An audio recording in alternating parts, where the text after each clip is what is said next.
Hello, hello, hello, hello, hello, hello. This is Rhapsody, your friendly neighborhood growth hacker, also known as the Reverend Dr. Rhapsody. And thank you so much for joining me on this live. I appreciate it. I thank you all for being here.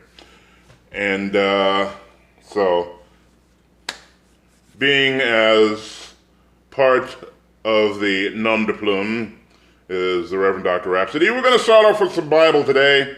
Don't go away. It's not going to be long. Just relax. Just want to help you learn some stuff. And the other thing is, well, just more stuff. Anyway, so, new thought. God, or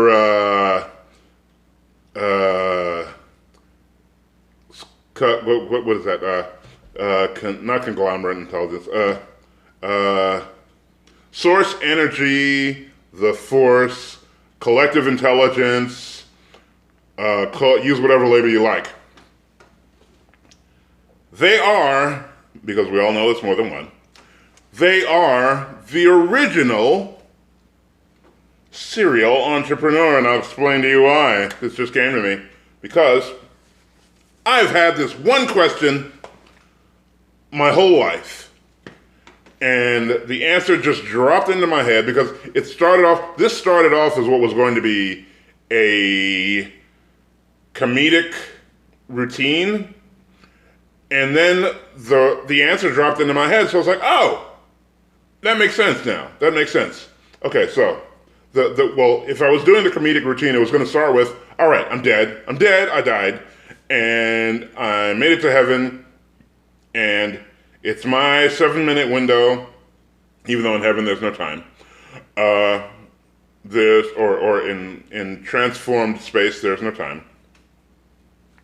So I get time with the head mofo, and I ask him the question that I've been pondering probably since I was about 10.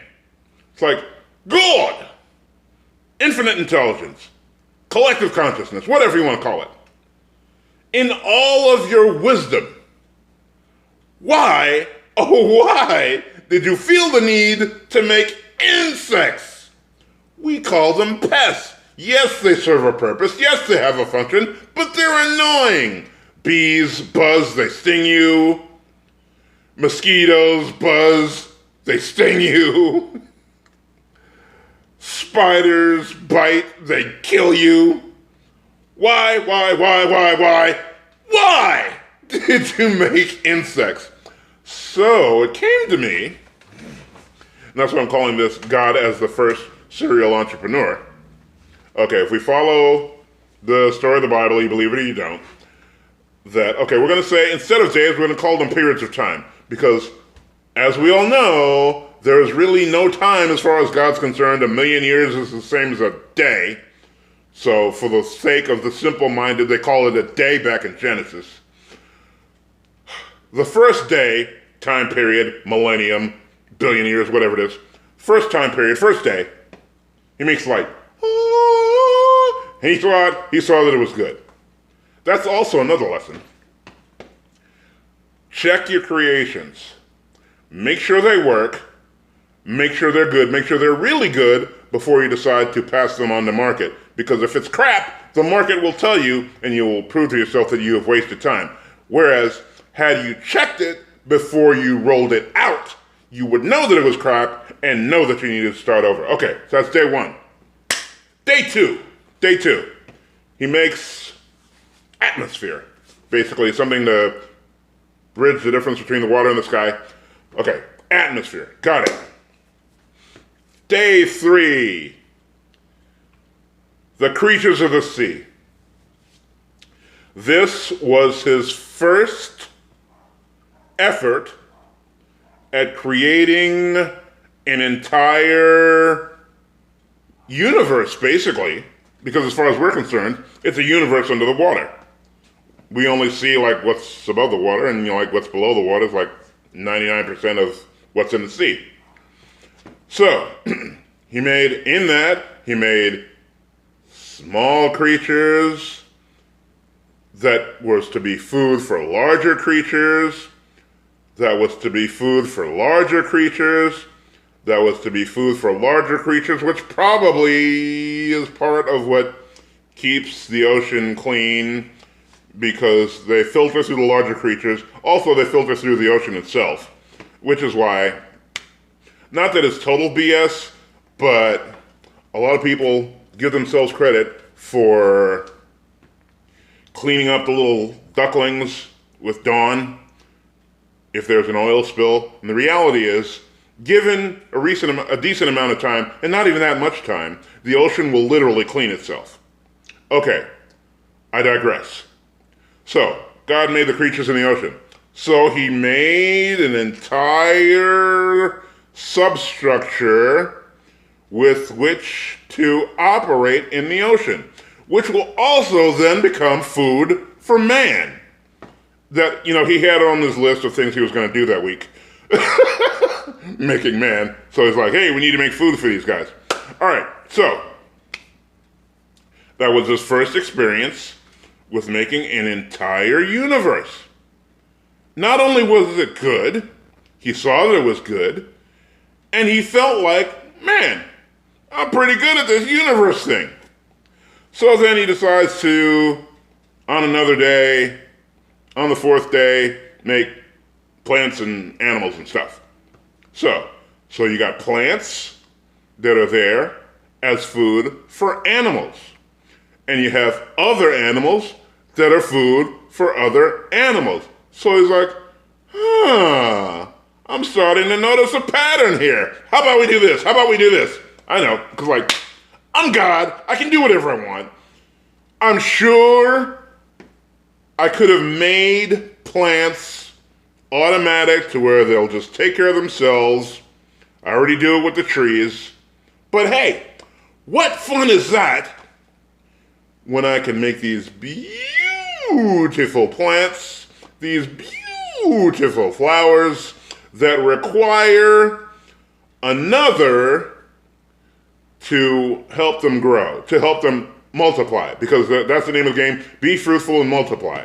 That's part of the reason why, unless you're really good at holding your breath or redirecting your sexual energy, as men, we were given the decree to be fruitful and multiply, which is why most of us can't be loyal to save our damn lives, because we're still falling under a croc brain, the initial decree of be fruitful and multiply. So he's like, okay, I've multiplied over here. Oh, something looks good over there. I'll multiply over there. Oh, something looks good over there. I'll multiply over there. And I'm just working off of subconscious programming. All right. So while I'm making these beautiful flowers, I can actually make an entire subculture, multiple species universe of stuff. Well, not stuff. They're living beings. Living beings. That operate from instinct, but they're still living beings.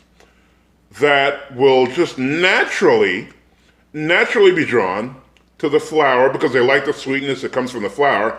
And on their little legs, they'll carry whatever seed they need to carry to another flower in order to make that flower pregnant. I know it sounds ridiculous, but that's kind of how it works. And in so doing, I will have continuous, beautiful flowers, and I get to make all these beautiful insects. They're not all beautiful. A lot of them are pretty beautiful, though. I mean, ladybugs are cute. Butterflies, there are so many butterflies. There's so many varying families and so many varying genres that there are just multiple different beautiful butterflies everywhere. So much so that there are people that, I was going to say ornithologists, but no, those are bird people. Etymologists? No, those are word people. Well, the words for insects, the people that just study insects, it'll come to me later, or it won't, who cares?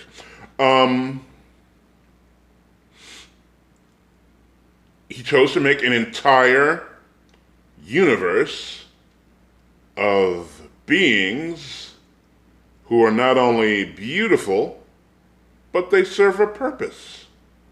They are beautiful, pleasant to look at. If you're depressed, you can look on a flock of butterflies and feel a little peace, feel a little levity, feel a little lighter, not as heavy, not as depressed. If you see beautiful butterflies, you can just sit there in the wonder of these beautiful butterflies. They're wonderful. And yes, there are, amazingly enough, getting back to the mosquitoes,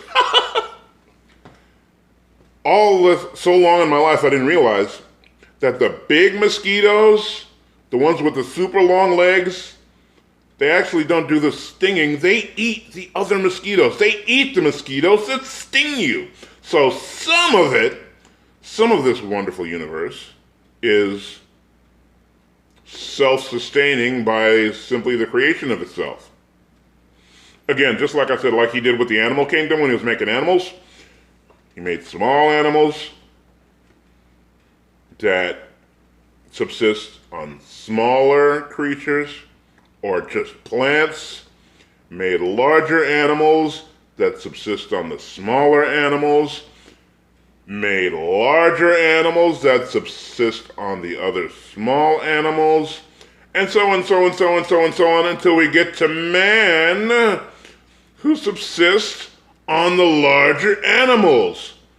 Bear, deer, cows, crocodiles, frogs, chicken, whatever. And some of us even eat fish, which is like another crossing of universes. And that's just the way he made it up. And I was like, so on the seventh day, he was like, you know what? It's Miller time, damn it. I was going to say, God damn it, but that, like my pastor would say, it's Miller time, me damn it. I'm going to just kick back and look at all this stuff and see how awesome it is, make sure it all works, and let it flow, and let it go. On that happy note, I'm going to go. Hope you enjoyed this. Oh yeah, I forgot the chant. How does that go again? Oh yeah. Like, comment, share, subscribe. Like, comment, share, subscribe. Like, comment, share, subscribe. Like, comment, share, subscribe. Like, comment, share, subscribe. Like, comment, share, subscribe. Like, share, comment, subscribe. Enjoy the rest of your weekend. We love you long time. Love you, mean it. Bye-bye, everybody.